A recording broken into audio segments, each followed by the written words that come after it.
Rasa pedas dan gurih dari kuah yang berpadu sempurna dengan rasa asam serta asin menjadikan oblok begitu kaya rasa dan tentunya membuat nafsu makan semakin bertambah.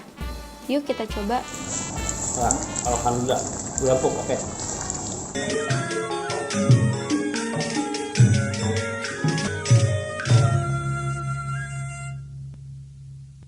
Abang Nonen Cangcingnya Babe, sebelum lanjut nonton video ini, jangan lupa like, share, klik lonceng notifikasi, komen, dan subscribe channel Lembaga Kebudayaan Betawi. Oblok adalah salah satu kuliner khas Betawi yang mungkin tidak banyak dikenal oleh masyarakat dibandingkan dengan kuliner khas Betawi lainnya yang lebih populer, seperti gabus pucung atau semur yang masih bisa dinikmati. Oblok semakin terpinggirkan karena lokasi pembuat dan penjualnya yang hanya ada di perbatasan Jakarta. Dahulu kuliner ini dijajakan oleh para pedagang dengan berkeliling kampung. Oblok biasa disajikan di acara-acara khusus seperti sedekah bumi, lebaran, berbagai upacara, dan acara yang bersifat religi lainnya.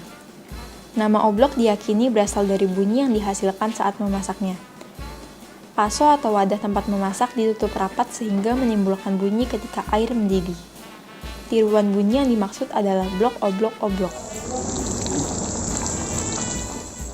Awalnya kuliner yang berkembang di wilayah Jakarta Timur dan Jakarta Utara ini menggunakan daging ayam kampung sebagai bahan utama pembuatannya. Namun mulai tahun 1970-an, masyarakat menggantinya dengan jenis unggas lain, yaitu bebek menila, yang ternyata memiliki rasa lebih nikmat dibandingkan ayam kampung. Sekarang kita simak cara pembuatannya ya. Bahan-bahan pembuatan: ketumbar, lada, kemiri, cabai hijau dan cabai merah, serai, daun salam, garam kasar, asem, kunyit, bawang putih dan bawang merah, kemudian jahe.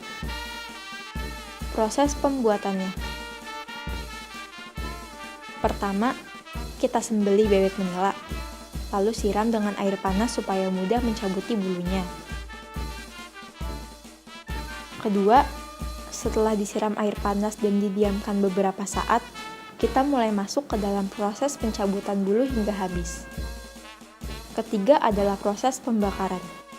Tujuannya untuk menghilangkan bulu-bulu halus yang masih menempel pada bebek menila, dan supaya kaldunya keluar saat dimasak.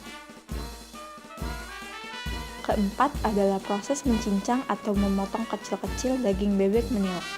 Tujuannya supaya bumbu lebih meresap. Lalu daging yang sudah dicincang dicuci hingga bersih dengan air mengalir. Kelima, setelah selesai dengan daging bebek menila, kita lanjut dengan menumbuk bahan-bahan yang telah disiapkan. Tumbuk sampai tidak terlalu halus dan tidak terlalu kasar. Selanjutnya adalah proses penggodokan daging bebek menila dengan air kurang lebih setengah liter. Jangan lupa diaduk supaya bumbu tercampur merata dengan daging. Proses ini menghabiskan waktu hingga 45 menit. Ketujuh, masukkan serai yang sudah digeprek terlebih dahulu. Perlu diketahui, serai ini menunjukkan ciri khas kerebek bebek menila. Lalu kita tutup selama kurang lebih setengah jam. Tujuannya supaya daging lebih empuk. Setelah setengah jam, masukkan asam dan aduk kembali.